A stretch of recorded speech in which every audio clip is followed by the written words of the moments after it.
Welcome to the Deep Dive.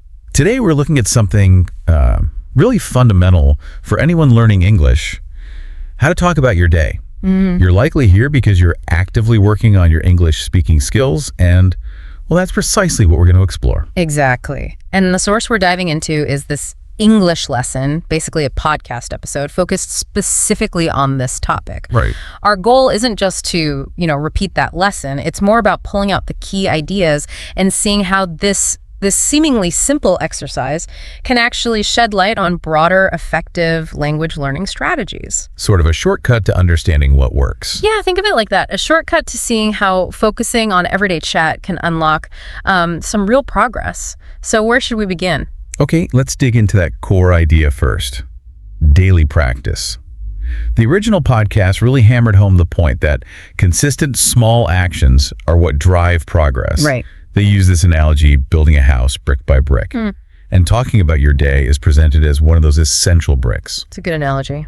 It is, but it makes you think, what's the real power behind this kind of, almost mundane daily practice? That's a great question. I think what's fascinating is how this kind of regular, low-stakes practice builds more than just vocabulary. It builds fluency, confidence. Confidence, yeah. It's really about forming habits. Yeah. By making it a daily thing, even for just a few minutes, you're essentially training your brain to, think and speak in English more automatically. So it reduces the effort over time. Exactly. It lowers that cognitive load, freeing you up later to focus on maybe more complex stuff. That makes a lot of sense. Less about the big leap, more about the steady steps. Okay, so to see this working, the source material had this sample conversation, Jack and Emma just chatting about their days.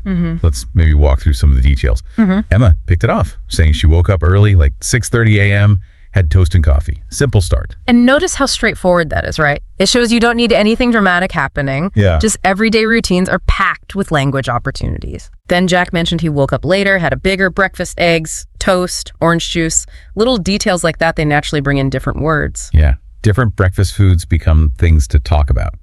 Emma then mentioned working on a writing project and how she enjoys creative work. That's a nice touch. It is. It shows how you can weave in personal interests, more specific vocabulary, even in a basic chat. Makes it more engaging. And helps you practice talking about things you actually, care about. Absolutely. Then Jack said he studied English for about an hour, listening, writing a short paragraph. Which is interesting because the learning itself becomes part of the daily story.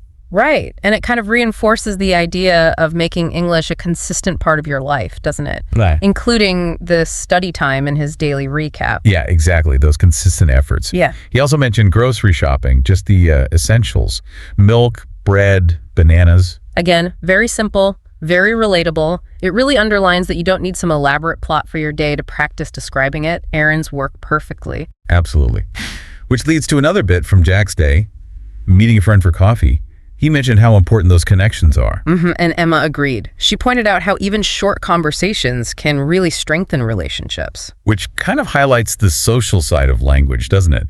Practicing these small interactions isn't just about grammar. It's about connection. Definitely. It's about using the language for its real purpose, connecting with people. So, this simple chat shows both practical usage and that social benefit. Okay, so building on that, the podcast offered a practical tip, structuring how you talk about your day. Yes, the morning, afternoon, evening breakdown. Exactly. Seems like a really accessible way to organize your thoughts, make it feel less overwhelming. Totally. So for the morning, the examples were things like, I woke up, I ate breakfast, I went for a walk, common stuff. Easy to visualize. Yeah. Then for the afternoon, it was like, I worked, I studied, I met a friend. Again, pretty standard daily activities for many. And evening. I cooked dinner, I watched TV, I read a book. The key thing they stressed, though, was that you don't need to say everything. Right. Just pick 2 or 3 things for each part. Keeps it manageable. It reinforces that whole baby steps idea. It's like a mental scaffold, helps you remember and say what you did, and then to make it flow better, connecting words. Yes. Super important for making it sound less like a list and more like a story. They gave examples like first, then, and after that. So you could say like, first, I had breakfast. Then I worked. After that, I relaxed. Simple, but effective. It creates that chronological order, makes it much easier to follow along. It's a basic way to build a little narrative. And these basic connectors are like stepping stones, aren't they, to maybe more complex sentences down the line? Exactly. And they also introduced a couple more later and finally, just to add a bit more fluency without needing, super advanced grammar. Right, like later, I met a friend. Finally, I went home. They framed these as sort of easy tools to just sound a bit smoother. Yeah, easy ways to level up your spoken English subtly. Using what you likely already know makes it sound more natural. Which actually brings us to another really valuable insight they shared, the power of using simple words. Oh, that's a big one.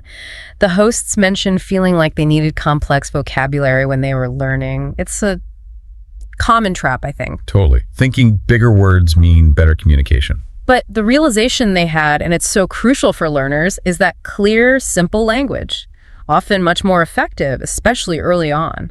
Yeah, the goal is understanding, right? Simple, direct words get you there. Clarity beats complexity, especially when you're building that conversational base. Precisely. It's about building confidence by being understood clearly. Okay, so to show how all these pieces fit the structure, the connectors, the simple words they gave, examples of Jack and Emma again. Right, using the framework. Jack's example went something like, first, I woke up at 8 a.m., then I made breakfast. After that, I studied English for 1 hour. Keeps going. Later, I went shopping. Finally, I watched a movie in the evening. It sounds quite natural, easy to follow, even though the language itself isn't complicated. Exactly, and Emma's was similar. First, I woke up early. Then I had coffee and toast. After that, I walked in the park. Following the structure. Later, I worked on a writing project. Finally, I relaxed with a good book. These examples really nail how you can communicate your day effectively with basic tools and a clear structure. It kind of demystifies it. It really does. Now, here's something else they brought up, which I thought was quite interesting, maybe unexpected for a language lesson. What was that? The idea that practicing talking about your day can actually help with your mindset, even cultivate gratitude. Ah, that's a fascinating angle. How so? Well, by consciously noticing and then saying the small good things, a nice walk, good coffee, a chat with someone. You're essentially practicing gratitude without maybe even realizing it. Exactly. The podcast uses this lovely phrase, planting seeds of happiness.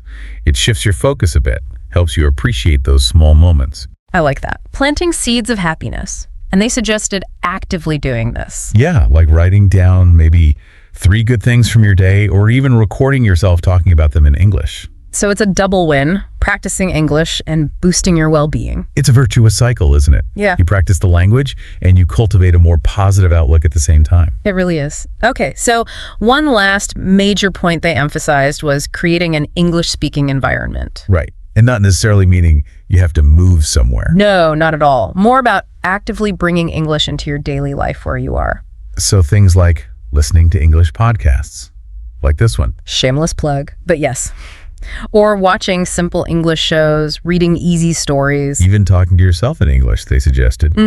It's about that consistent, sort of gentle immersion, making the language feel normal in your life. And again, it comes back to those seemingly small efforts. They all add up.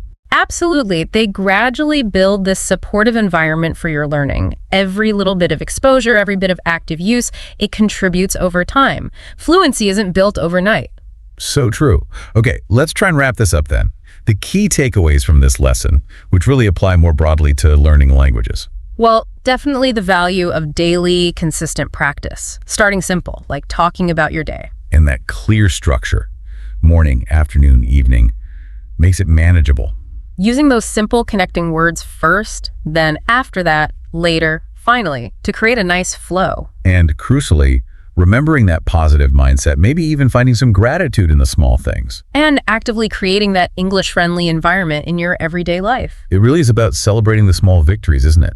Taking that one baby step every single day towards fluency. It is. Every time you try to communicate your day in English, no matter how basic it feels, you're not just practicing words. You're building confidence, making the language real. Which leads us nicely to a final thought, maybe a question for everyone listening. What's one small action you could take, maybe even today, to practice talking about your day in English? Or maybe think about how this focus on simple daily communication could build your confidence in, well, tackling any new skill you're trying to learn. It's about seeing how those consistent small actions really do stack up over time. They have a remarkable cumulative effect. Well, thanks so much for joining us for this deep dive into these really practical insights. We hope it's given you some clear, actionable ideas for your own language journey.